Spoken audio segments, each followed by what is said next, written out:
Good evening, everyone, and welcome to another web series of our I'm Loving Me project. And I am Gloria Ward, and I just want to thank everybody for being here tonight. Tonight, we have a wonderful special guest that I would like to personally introduce you to. We actually went to high school together. And now she has blossomed as a person. She has wonderful children. She is a mom, and she's going to talk about tonight the challenges of actually being a mom and doing her own thing and working and having a business and really trying to manage it all, which we all know that is something that we go through. And for a person who doesn't have kids, it'll be very interesting to learn how this all works. So I just would like to introduce you guys to my friend, Bernadette. Bernadette Henry, how are you? I'm doing good. How you doing? I am doing fantastic, and I thank you for being here. So, we always start off our series with the question, what is it that you see when you look in the mirror? So tell me a little bit about what you see. I see a strong woman, one that has come through many things, and I see myself as strong because there's so many things that I've gone through, and every day I ask myself the question, why are you still here? How did you even make it? Because a lot of the things that I've put myself through is things that I shouldn't even be here right now. I shouldn't even be here to talk about it. And, I'm grateful and I'm thankful every single day that I'm here. And I think it only took a strong person to really not just go through the things that come out, but go through the proper channels of getting help, because that's kind of the piece where a lot of people miss out, is not only going through those things, but getting the proper and a professional help to overcome those things that you've gone through. Okay, and what are some of those things? Ooh, child. Basically, in my you talk about things that I've gone through, or the Yeah. ways that I've gone to get help. Right, the things that you've gone through. Like in my 20s, I just did a lot of self-damaging behaviors. So whether it was smoking cigarettes every day, smoking weed, drinking every day, every weekend, literally going to the hospital because I was so drunk and intoxicated that um, they had to what they did put the IV in me to get fluids, and this was like every single weekend, and just being with this man and that person with no regard to anything. Like I just put myself in a lot of dangerous situations, and I'm just blessed to say that I'm still here because I just shouldn't be here. But what was going on at that time that made you do that? Is it that, was it rough? Did you already have a kid? Were you looking for something? Were you single? Like, what was it Well, that you thank did all that? goodness at that time I didn't have any kids. I think at Okay. during that time I did have several miscarriages. Yeah, I had like two miscarriages, two abortions, and I think it really stemmed from seeking. First of all, it was low self-image, low self-worth, and I think later on, through a specific therapy for victims, I think it was kind of the response to not receiving that protection and love as a child. Not saying that Okay. my parents didn't love me, but Yeah, of course. being a victim of abuse, Mm-hmm. and it being by family and by people totally disregarding your feelings, and just having to navigate life on your own.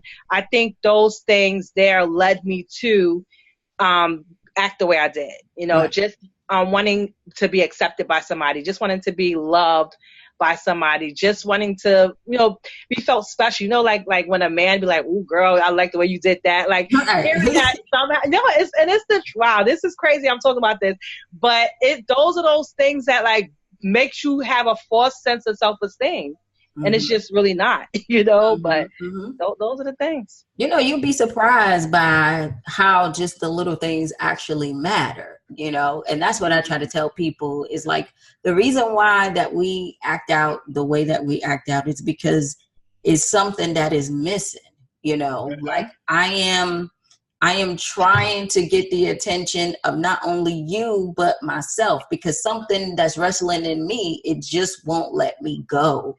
It just won't let me go. And the only way that I can drown that out is to actually do whatever it is that I'm doing right now. Right. And I always tell people too that anything that you go through that's unresolved, it's gonna come. It's like no matter how deep down you try to bury it, if you don't deal with it head on, it's gonna come back. It's gonna come back. Absolutely. Absolutely. So you going to the hospital, you doing the drinking, you looking at your life and you saying, damn, like, okay, this is what it is. But what was that turning point for you where you're like, okay, I can't do this anymore? The turning point was when I actually, and I became pregnant with my oldest son. Okay. So, like I said, at that time I was like 28 years old. And even though I had gone to therapy before then, because I had tried to take, I took a lot of pills like back in 2001, I started the journey of therapy. But once I became pregnant and actually like kept the pregnancy, because like I said, I had a history of miscarriages, I said, hey, look, let me go and really try to get it together. So I had a very supportive prenatal doctor. I mean, he was like far more than a doctor, but he listened to my story. There was a program I started going to, Room to Grow, and I talked to the social worker to this day. And she sees me as a total different person than from when I started working with her. And then I just started taking therapy more seriously, and that was the turning point. So I said, look, I'm bringing a child into this world. I need to get it together. And that was, for the most part, the turning point. Right. Okay. So now you got your baby. He's handsome. And then all of a sudden, here you are on this new journey as a mom. What was that like? In the beginning, it was really, really tough because I was a single mom. So I did not have any help. I did not have any support. And at that time, and I've spoken to my mom about this, thank goodness. But at that time, my mother was so deep into the church that she wasn't there for me. So, she just wasn't there for me during the pregnancy. She didn't come to my baby shower. She just wasn't there. After I had the baby, she wasn't there. So I had a C-section, and I basically had to really navigate life on my own. And it was tough. The father wasn't there, and, I had a friend here or there, but it was tough in the beginning. It was really tough. Okay. And what was going through your mind at that time? Well, did you go back and say, here we go again? Or was it a different journey this time where it's like, okay, now I got to go ahead and I got to figure this out. And it's not just me anymore. I now have a kid. It was mainly like, I have to figure this out. I can't go back, because I have this kid to take care of. Mm-hmm. Okay. And then the story goes on to where you have the kid and then, I had him, and then we go on to child number 2. And child number 2, I was in a relationship for a little while, and not with the same person, but I kind of knew that it just wasn't going to be a long-lasting relationship. Because I knew him for a very long time before I knew, my first son's father. But I knew that it just wasn't going to last. We like really bumped heads when it came to a relationship, always arguing, and I couldn't deal with that. It was just too much. And that's not what I wanted my boys to see. I didn't want my boys to see that a woman and man should be fighting and arguing and yelling. I just didn't like that. So eventually that relationship ended, and, I was in Newark, New Jersey by myself, basically with my 2 sons. And basically I just, had to manage. I had to do whatever I needed to do to just manage and get through life. And it's crazy because at that time, like I have one son on ADHD, one son on the spectrum. And at that time, we're like the beginning stages of learning about Asperger's, right? Which is like high functioning autistic. Right. And that was tough because not only am I this single mom with no support, But then there's, people's perceived, I can't even think of the word right now, perceptions of what a person with autism is like, or what a person with ADHD was like. And it was just so many things I went through in that process: hospital visits, ACS. I mean, so many different things that I went through that I didn't tell a lot of people about. But I had to go through these things, and I had to hold my head up high and still fight and still work and still keep a roof over my head, keep my children fed, even though it was depressing. Yes, very depressing. Right. But thank goodness I had an outlet or two to talk to. But it's really hard. But I had that will to survive and get through and So raise this is the second son. Your second right, child has right, autism. right. Okay. And you had to go down that road to figure out what it was, how you can help him, how you communicate with him. And while you're doing all that, and you have your first son, and you're working, and you're trying to keep food on the table, and you're trying to make sure you balance it all. What the hell is going on in your mind? Are you and here's the thing that I'm trying to get to, because this is what a lot of people don't understand. When you inside the picture, you can't see yourself, right? So you can't see yourself running all over the place, doing different things, doing, everything that you need to do. You just on, right? You can't even sleep because you still on. Mm-hmm. Now, first, we got to come out of our own mess, right? I got to come out of my own mess. I'm sitting up here and I'm trying to get my own mind right. Mm-hmm. Now I have a son, right? I love him to death, but now I got to provide. Now I have another son. And not only do I have another son, I have a son who I need to actually pay extra attention to. Not only that, I got to teach my oldest son how to deal with my son. You know what I'm saying? Right. And I had issues with the older one, too. This was during the early stage of the ADHD. So we went through a lot, too. Yeah. So it was managing two kids with two different things going on. Oh, my God. Yeah. Oh, my God. And working and doing all those things. And you doing all of this by yourself. Right. Girl. Yep. It was a lot. And so how are you coping with all of that, though, as you're trying to, manage it? You said you had a couple of outlets of people to talk to, but, a person would, I don't even know how you would start with that, Yeah, I think that one thing that, I would say one thing that did contribute to me feeling good was jumping rope. There you go. Okay. Jumping rope. That was an outlet for me because I liked working out, and even though I couldn't do it all the time because of the schedule constraints and things like that, I believe this was around a time around 2014-ish where I was starting to get recognized for it. So I was already doing it, but then I started getting written about here and invited there, Dr. Oz, Tribeca Film Fest, jump rope competition. So while I'm going through this dark season, I still have a few things that's boosting me up in a positive way. Right. So it's okay, you receive recognition there. And it's the right positive kind of recognition. It's okay, this, this kind of gives you something to hope for. Exactly. And the jumping rope, that was kind of like your piece, right? Right. Because, you can go all day and kind of at least get the stress off.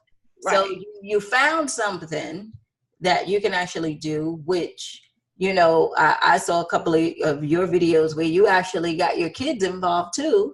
So they would jump with you and do all these things. So you found something where you can actually make it a family activity, which was wonderful, because it allows them to actually see you doing something, and then you get recognized. You're getting, all this press. You're on Dr. Oz. You're doing all these things. So now is life getting busier, or did it start to calm down a little bit?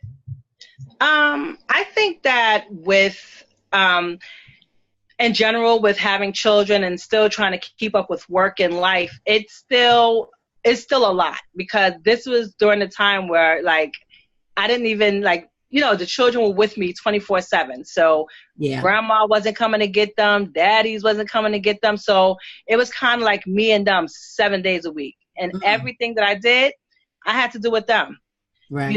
And it's really stressful. And I think this is one of the reasons why I don't like blame moms when they feel some type of way, because it's like, it's the reality. And I would encourage moms when they feel like under so much pressure, or they feel like they're under a rock, admit how you feel. Like, if you have to talk to another mom, or if you have to go to a therapist, like, really admit how you feel, because somebody else is going through it and you're not the only. Trust me, it's like, no matter what you see on social media or what you see the next mom in your sister friend group doing, they're struggling. It may look perfect, but they're struggling. I'm gonna tell you that.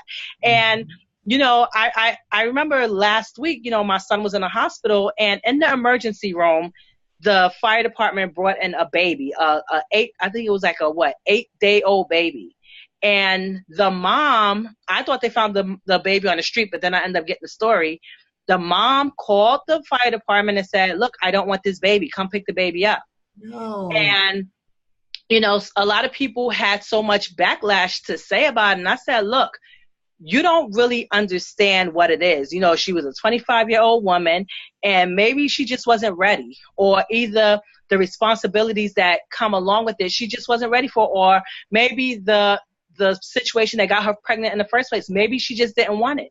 And I think, even though maybe she'll regret it later on in life, maybe she won't, but her picking up the phone and doing that, I give her credit. It's way better than her doing the worst, which she could have killed the baby, threw the baby away, put the baby in the street, but she found a safer approach to do it. Like, people really don't understand, like, what it really is. And like I said, we all go through it in some shape, form, and fashion. Right. And so how is life now? Did it get easier? Are you still around? Like, what are the stuff that you're doing now? Okay, now I'm married, and I got married, 2 years ago. Congratulations. And thank you. So I ended up moving back to New York, and I have a third child.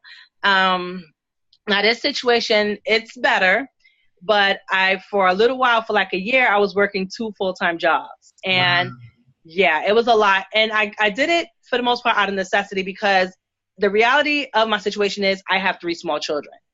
And someone has to be home. Like, my husband is a super. Someone has to be home when my kids come home from school. Someone has to be home when my son is getting off the bus. Someone has to be home with the 2-year-old when he's coming from his half-day early intervention. So a lot of times when I used to say, oh, I have 2 jobs, I'm tired, I'm stressed out. And yes, it was tiring and stressful. But people always, well, what about your husband? What about your husband? What about my husband? Like, he's home. He's doing what works for us in our home. And somebody got to be home when them babies get out of school. you know? Like, he can't do a 9 to 5, and then who's going to be home? Right. Whatever works for you. Don't be up. You don't have to be all up in this marriage. Okay. Yeah. Everybody marriage works for them. So if that works for you guys, and you're doing, and you're working, then yes, you need the help.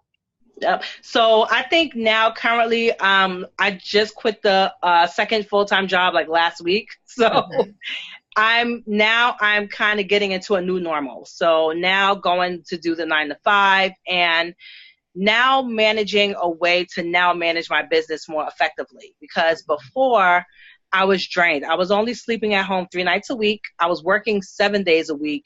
I was tired. My health suffered because I wasn't sleeping. I wasn't exercising. I wasn't eating the right way. I was always tired. So then that kind of affected my kids, because I'm not here in the mornings when they're going to school. Right. I'm not here to cook an appropriate meal for them at night, because I'm just drained and tired. My business, I couldn't really focus as much because I'm tired. Right. So now I'm operating in a new normal. So now doing the 9 to 5, and coming home to spend time with the kids, do homework, finding the time to work my business, because this is like the biggest thing that I have to do now that I have the time. Get back into the gym, get back into eating right, sleeping, good every night. So, and then now the weekends compromising with the husband, because like, it's great how online has helped people like really grow their businesses and brands, but networking is still important. Yeah. Hanging out with your friends is still important, your family, getting out to different fitness classes or having time to run my events. So now I'm in that place of, okay, now we got to play the compromising game. Right.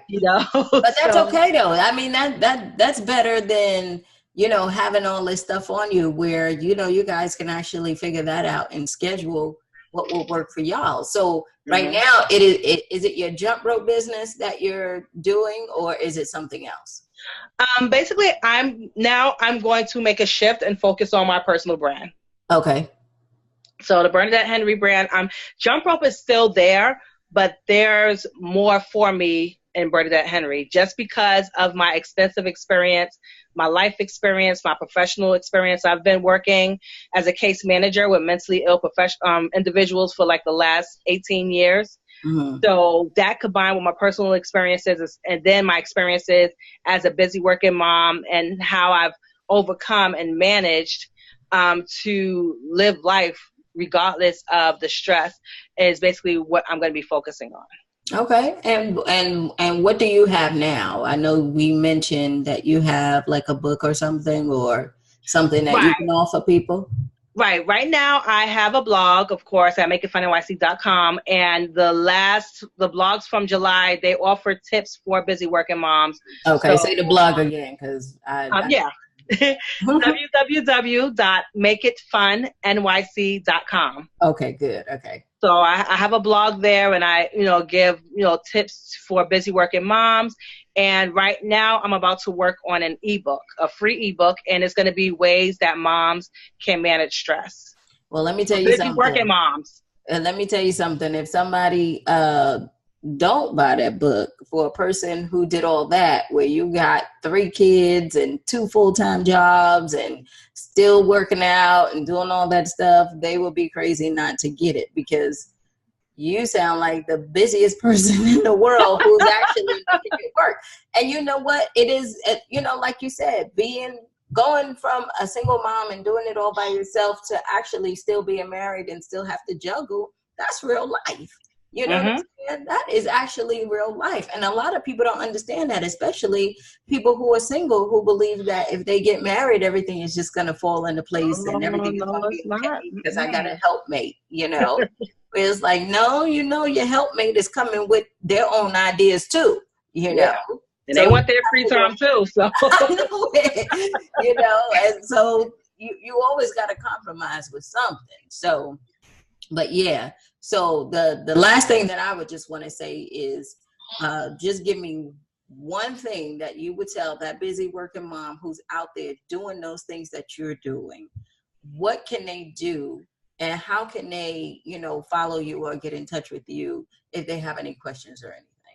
Right. For that busy working mom, I would just say to always, I know it's hard.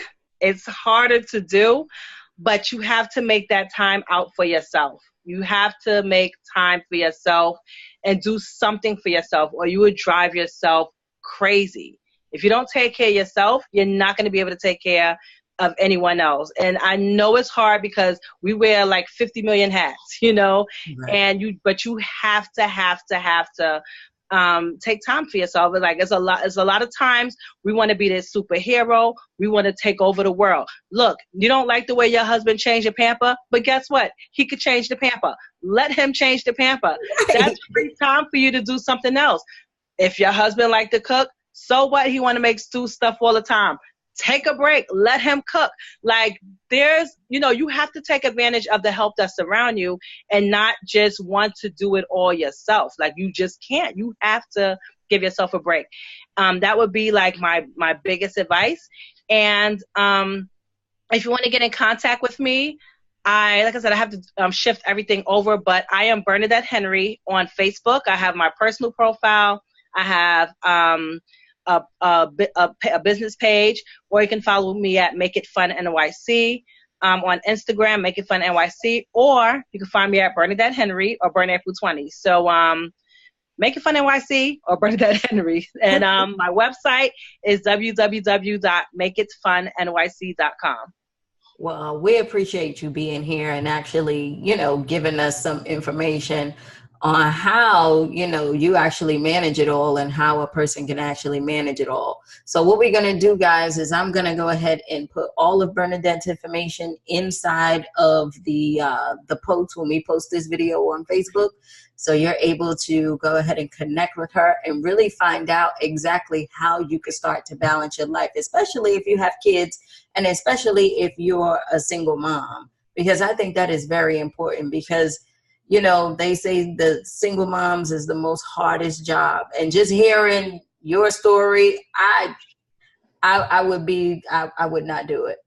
I would think that it was too hard. So, I applaud you and I thank you for being here. And I thank you for sharing your information with us. So, guys, thank you so much for joining us. Thank you for liking our Facebook. Thank you for actually connecting with us.